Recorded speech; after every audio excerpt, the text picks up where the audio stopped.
YCP నేతలపై civil supply corporation chairman తోట సుధీర్ ఆగ్రహం వ్యక్తం చేశారు. జాతీయ సమగ్రత గురించి మాట్లాడే వ్యక్తి డిప్యూటీ సీఎం పవన్ కళ్యాణ్ అని కొనియాడారు. ఇక వైసీపీ నేతలు కులాలను విడదీసి రాజకీయం చేసేందుకే ప్రజలు 11 సీట్లు ఇచ్చారని మండిపడ్డారు. కాపులను విడదీసి రాజకీయం చేస్తే ఒక్క సీటు కూడా రాదని ఆయన హెచ్చరించారు. పవన్ కళ్యాణ్ గారు అందరం కలిసి ఒక ముందుకు వెళ్ళాలన్న ఆశయాన్ని దయవించి పోరు చేయకండి. ఇక ముందన్న మేల్కోండి, మీ పని మీరు చేసుకోండి, మీ రాజకీయం మీరు చేసుకోండి. పవన్ కళ్యాణ్ గారిని మాత్రం కుల ఫ్రేమ్లోకి లాగితే మేము ఎవరం కూడా ఊరుకోం. ఏ విధంగా ఉంటుందో చూడండి. మాకు తెలుసు రౌడీజం, మీ ప్రభుత్వంలో చేసిందే రౌడీజం కాదు, మేము రౌడీలమే, కానీ క్రమశిక్షణతో ఉన్న రౌడీలము.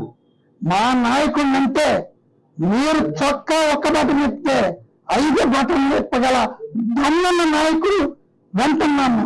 ఆ నాయకుడు మాకు ఇచ్చిన బలం, మా నాయకుడిని అంటే ఇక్కడి నుంచి ఊరుకునేది లేదని మీ అందరికీ తెలియజేస్తూ